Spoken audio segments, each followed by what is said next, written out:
Olá pessoal, eu sou o professor Rodrigo Fernandes, professor na disciplina de Fertilidade do Solo e Nutrição de Plantas do curso de Agronomia da Faculdade Evangélica de Goianésia.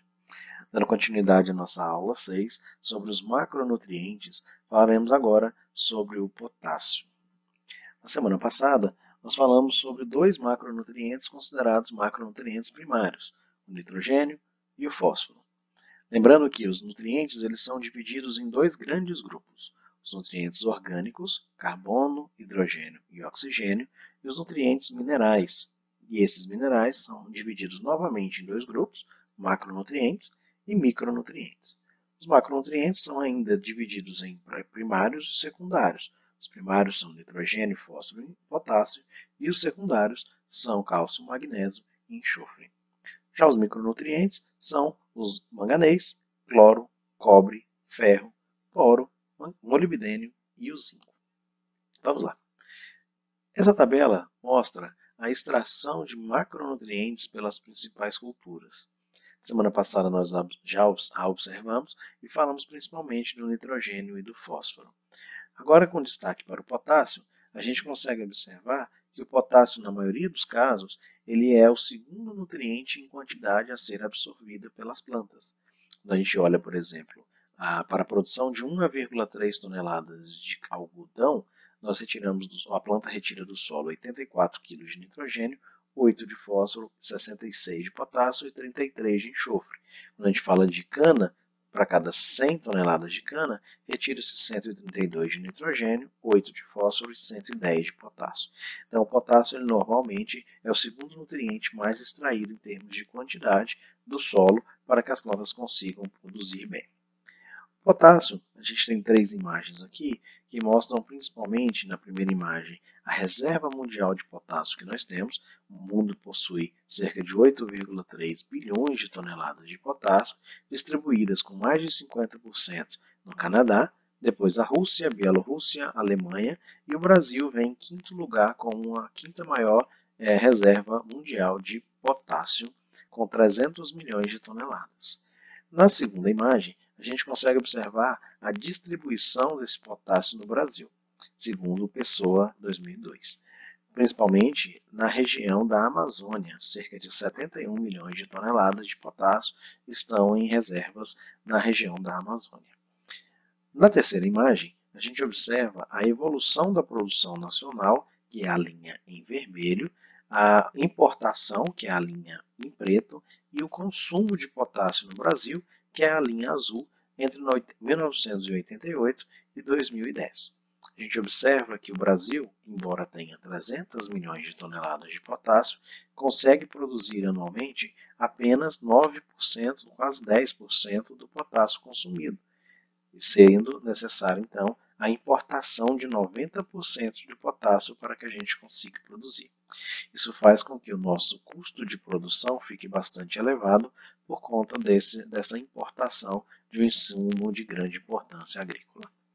O potássio ele pode ser encontrado de diferentes formas no solo, principalmente na forma de potássio estrutural. Esse potássio ele não está disponível para que as plantas absorvam, pois ele faz parte da estrutura dos minerais. Outra forma também lentamente disponível é o potássio não trocável, que ele está entre as partículas de solo, entre as lâminas de argila 2:1, entre os tetraedros e os octaedros vistos nas disciplinas de mineralogia do solo.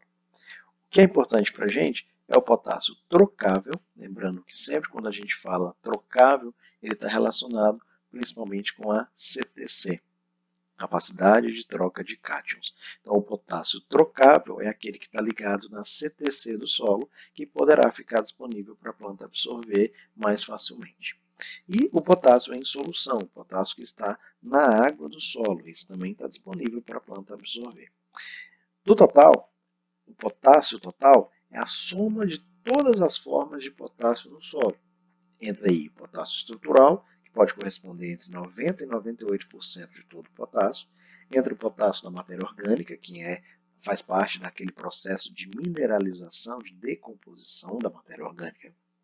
O potássio trocável, ou em alguns lugares chamado de potássio extraível, que é aquele ligado à CTC, ligado aos colóides do solo, que pode corresponder entre 2% e 8%, e o potássio da solução, que é o que está dissolvido na água do solo, que pode variar entre 0,1% e 0,2%, e a gente nem o considera quando fazemos as análises de solo.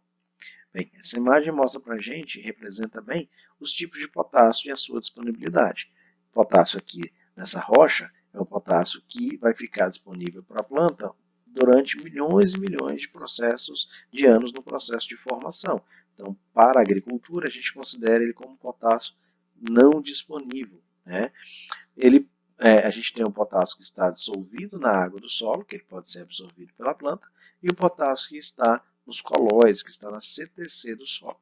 Esses, então, estão prontamente disponíveis para a planta absorver.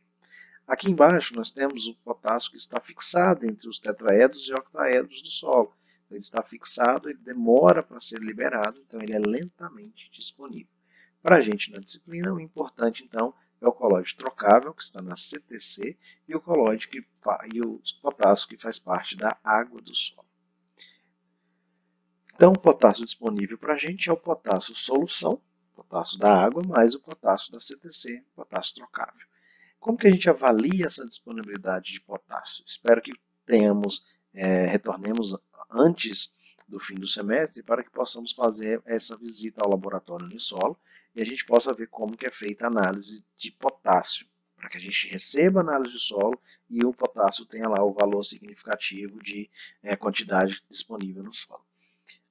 Várias formas podem ser utilizadas para determinar o teor de potássio no solo. Através do MERIT, uma metodologia, através do acetato de amônio e através da resina trocadora de íons. São metodologias utilizadas em várias regiões, todas elas testadas e aprovadas pelos órgãos consultores, como os laboratórios da Embrapa.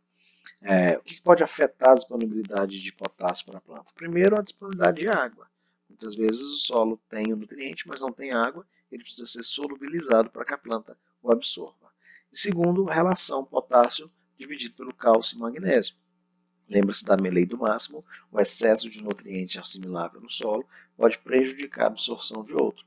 Então, por exemplo, se eu tenho um excesso de cálcio ou de magnésio, ele pode atrapalhar a absorção de potássio na planta.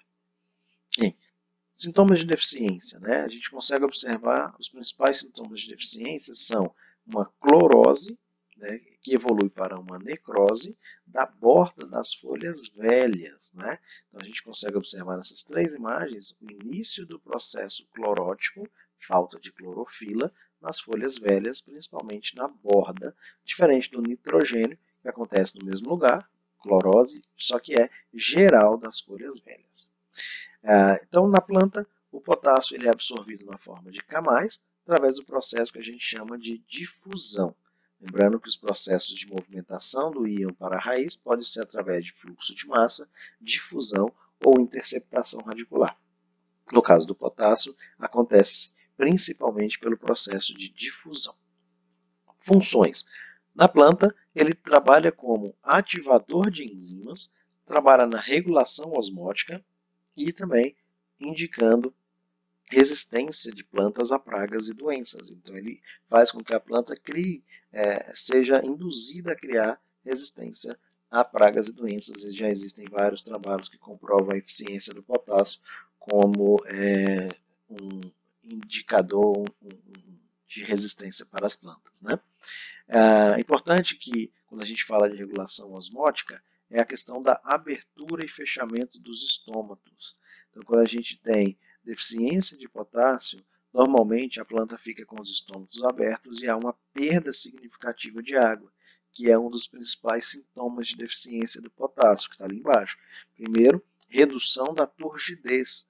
A planta deixa de ser preenchida com água, porque ela perde essa água por conta dos estômatos estar abertos, pela deficiência de potássio, e ela murcha. A gente chama de turgidez. Então, ela reduz a turgidez dessa folha. Além disso, como a gente viu agora há pouco, acontece a clorose, que pode evoluir para uma necrose da borda, da margem das folhas mais velhas. Como fertilizante, né, se uma planta necessita de potássio, está com deficiência de potássio, ou o solo precisa de ser aplicado potássio, a gente pode aplicar de várias formas. As principais são essas quatro. Cloreto de potássio é uma fonte de potássio rica, pode ter tem em torno de 58% a 60% de potássio. Além de potássio, ele também fornece cloro, né, cloreto de potássio. O sulfato de potássio, além de potássio, ele fornece enxofre, além de 48% de potássio e entre 15% e 17% de enxofre. Sulfato de potássio e magnésio, 18% de potássio, 4,5% de magnésio e entre 22% e 24% de enxofre, além de um pouquinho de cloro.